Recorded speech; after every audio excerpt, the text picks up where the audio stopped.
I moved into a new apartment and noticed the closet door wouldn't stay shut. One night, I heard scratching from inside. "Help me," a weak voice whispered. Thinking it was a prank, I opened the door. It was empty. But my mirror now reflected a second shadow. The voice grew louder. "You took my room. Now I'll take yours." Then the lights went out, and the closet door slammed behind me. I moved into an apartment in Spokane, Washington in late November after a bad breakup. I needed out fast and had little money. This one bedroom was dirt cheap, too cheap, but it was clean, and the old man who owned it, Carl, didn't ask many questions. I signed the lease and moved in that weekend with just a mattress, a folding table, and a few boxes. The place was on the top floor of a 3-story brownstone-style building that looked like it hadn't been updated since the 80s. The wallpaper peeled a bit, the windows didn't shut all the way, and the radiator clanged like someone hitting pipes with a wrench at night. Still, I told myself I could make it work. The first weird thing was the bedroom closet. The sliding wooden door wouldn't stay shut. I'd close it tight, but every morning, it'd be cracked open again. Just a little. At first, I figured it was the floorboards. The building was old. Maybe it was just off balance. I bought a rubber door wedge and shoved it under the door. That stopped it, for about 2 nights. Then the wedge disappeared.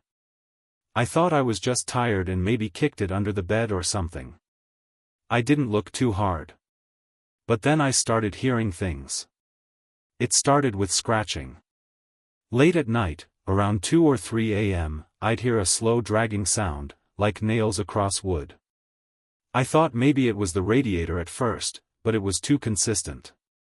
Too close. The third night it happened, I got up, turned on the light, and looked at the closet. The door was cracked open again. About an inch.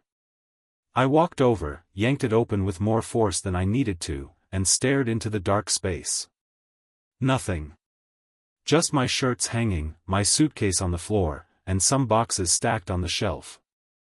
I backed away, heart racing. I pushed the closet shut, found a chair, and wedged it against the door. That night I barely slept. A few days later, the whispering started. The first time, it was soft. Real soft.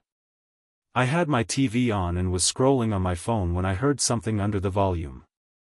"Help me," I turned down the TV. Waited. "Help me," it came from the closet. My whole body locked up. I stared at the door. It was open again. No wedge. No chair. Just open. I stood, walked to it slowly, and opened it all the way. Nothing there. But I noticed something I hadn't seen before. Up in the ceiling corner of the closet was a panel. A small, square one. An attic crawl space maybe, or a pipe access. Whatever it was, it gave me a bad feeling. I didn't sleep that night either. The next day I emailed Carl and asked him if anyone else had ever complained about weird noises. He said, it's just an old building, and that the heating system makes noise. I asked if anything bad had ever happened in the unit. He went quiet for a moment and then said, "Not in that one." "Not in that one?" I asked what that meant. He said he had to go and hung up. I started keeping the closet shut with heavy furniture. Dresser, nightstand, even taped the edge closed once. But the door would always be open again by morning. And the scratching turned into something worse. It started whispering every night. Sometimes just a few words. "Let me out, please, it's cold." Then, last week, the voice changed. "You took my room." I was brushing my teeth when I heard it. It was angry. Male. Not a whisper anymore. A voice, right behind my left shoulder. I turned fast, no one there. But in the mirror, I saw something. My reflection, and behind me, a shape. A second shadow. No features, just dark. It didn't move. It just stood there. When I turned around, it was gone. But in the mirror, it stayed. I backed out of the bathroom and didn't go back in that night. That same night, around 3:10 a.m., all the lights in the apartment went out. Total blackout. My phone screen barely lit the room. I walked toward the kitchen to grab the flashlight from the drawer when I heard it. "You took my room. Now I'll take yours." Then a loud bang. The closet door slammed shut. I ran to it, thinking someone had broken in, but when I tried to open it, it wouldn't budge. I pulled, kicked, yelled. Nothing. The air turned cold. Real cold. Like I stepped outside in winter with no coat. And then, laughter. Quiet at first. Then louder. Coming from behind the closet door. I backed away, locked myself in the bathroom, and sat on the floor until sunrise. That was 3 nights ago. And I haven't been back in the bedroom since. I started sleeping on the couch in the living room. I kept all the lights on. I didn't even go near the bedroom. I thought about leaving, breaking the lease, crashing at a motel, but my paycheck wasn't coming for another week and I couldn't afford to stay anywhere else. Not yet. I tried to act normal. Went to work. Kept quiet. Told myself I was just tired. Stressed. Seeing things. But the closet didn't stop. 2 nights ago, I woke up on the couch to the sound of footsteps. Slow. Heavy. From the bedroom. I froze. My heart beat so loud I could hear it in my ears. I reached for my phone. Dead again. The footsteps came closer, then stopped. I waited. Holding my breath. And then the hallway light turned off. I hadn't turned it off. I stood up fast and backed into the corner of the living room, eyes on the hallway. A shape appeared. Just barely visible in the dark. Human-sized. Not moving. Just watching. I flipped on the lamp beside me. Light flooded the room, but the shape was gone. I didn't sleep that night either. The next morning, I called Carl again.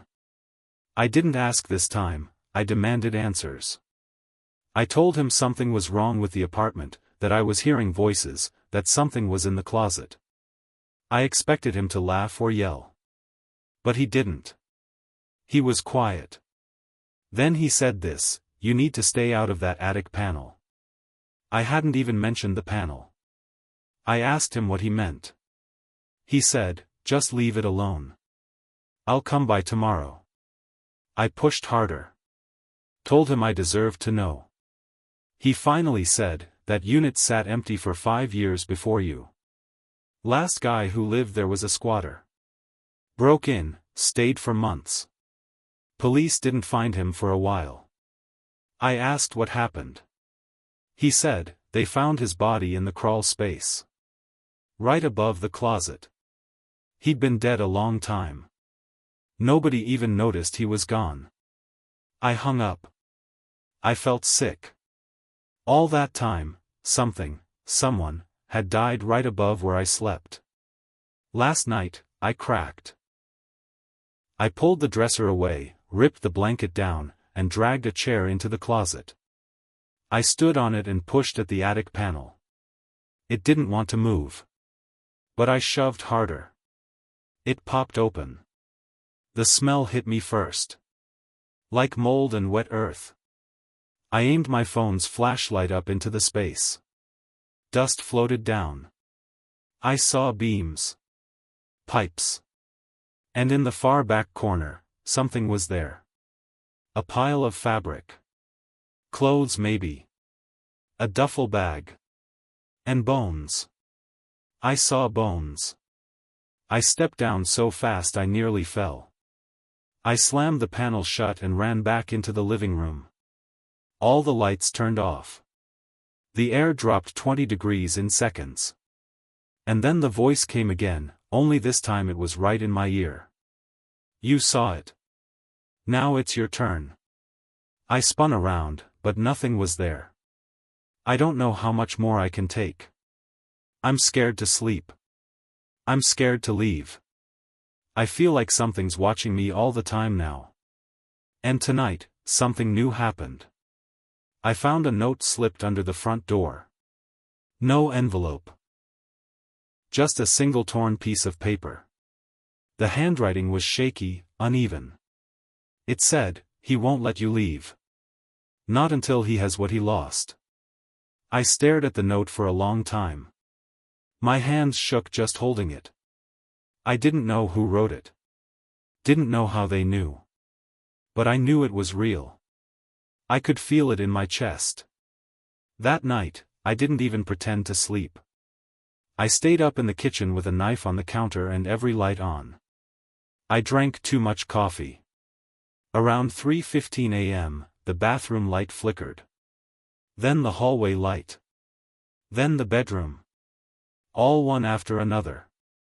I wasn't alone. The apartment felt full. Like someone was breathing in every corner. I tried to move, but my legs wouldn't work right. My head got heavy. I leaned against the fridge and slid down to the floor. The closet door creaked open. I didn't go look. I couldn't. But then my phone buzzed.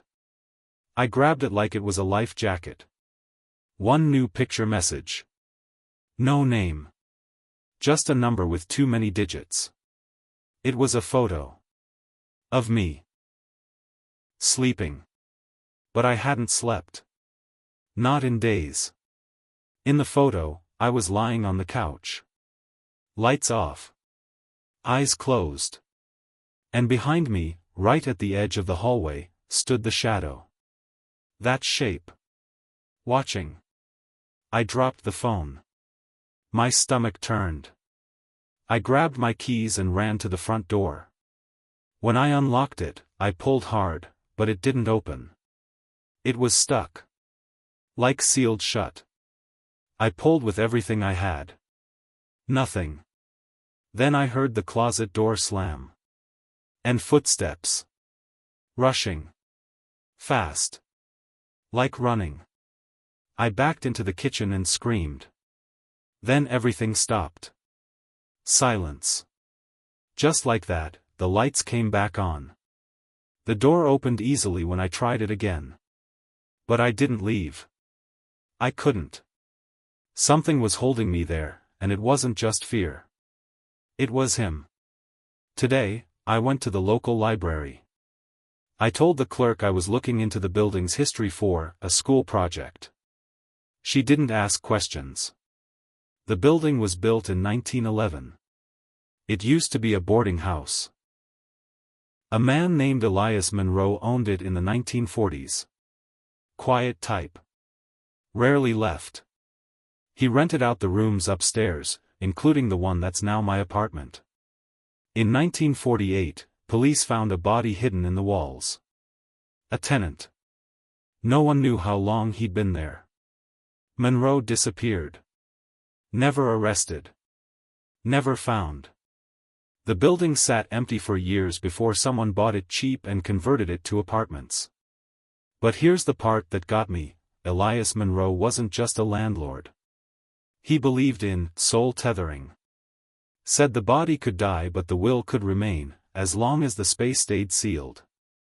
His notes are archived. He kept journals. One of them had this line, underlined over and over: "If someone takes your space, they take your fate. A body for a body. A room for a room." I rushed home and checked the attic again. The bones were still there. But now, the duffel bag was gone. I didn't move it. I think he's getting stronger. The shadow. The voice. Elias. Whatever the hell it is. He's not hiding anymore. And tonight, I saw something new in the mirror. My reflection looked back at me. But my eyes were wrong. Not mine. His. I didn't sleep that night. I couldn't. Every mirror in the apartment was covered with towels. I unplugged the TV, smashed the bathroom mirror with a hammer, and kept every light on. But I still saw him, Elias, when I closed my eyes. That shadow with no face but eyes that burned. I had to end it. I wasn't going to be his replacement. His anchor. I didn't know how, but I figured if I burned the bones, maybe I could break the connection. Movies made it look simple. I was desperate. The next day I bought lighter fluid, gloves, and a cheap metal bucket. I waited until 3 a.m. That's when he was strongest, and I wanted him to see me do it. I dragged the chair into the closet again and opened the attic panel. My hands shook as I climbed up. The space was tighter than I remembered, like the walls were closing in. Dust choked me as I crawled to the far corner. But the bones weren't there. Instead, I found something else. My hoodie. My sneakers. My backpack. The things I thought I'd misplaced over the past few weeks, they were all here. Folded neatly. Stacked like a shrine. He wasn't taking over the apartment. He was replacing me. My whole life. My body. My name. Something cracked behind me. I turned fast. Elias was there. Not just a shadow anymore. A man. Tall. Thin. Face half burned. Skin stretched tight across bone. His eyes were black holes, sucking in light. His voice rattled the wood beams. "You took my place." I screamed and swung the bucket at him. It went through him, but his hand didn't go through me. He grabbed my arm and I felt it burn. Not like fire, like it was being erased. I kicked, punched, crawled backward, and fell out of the attic. I hit the closet floor hard. My head slammed into the doorframe. Everything spun. I couldn't see straight. Blood ran down my temple. But I lit the match. With one arm barely working, I climbed back up, soaked the corner in lighter fluid, and tossed the flame. The whole crawlspace lit up fast. The fire roared like it was alive. He screamed. A sound I'll never forget. A scream that wasn't made for human ears. I fell again, this time to the bedroom floor, and passed out.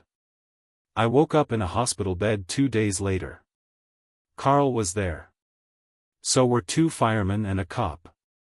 They said my apartment had gone up in flames. That someone reported the smoke in time to keep it from burning the whole building down. They found the bones. Real human remains. They asked questions. I told them the truth. Some of it. Enough to make sense but not enough to get locked up. They ruled the fire accidental. Said the bones were likely from a missing squatter. But they couldn't explain the handprints burned into the attic wood. I didn't go back. I couldn't. Carl let me break the lease. But here's the thing that still eats at me. A week ago, I got a package at my new place. No return address. Inside was my old bathroom mirror. And in the reflection, he's still there. Smiling. Because I made a mistake. I burned his bones. But I also opened the space. Now he's free. And he's looking for another room. Another body. Another you.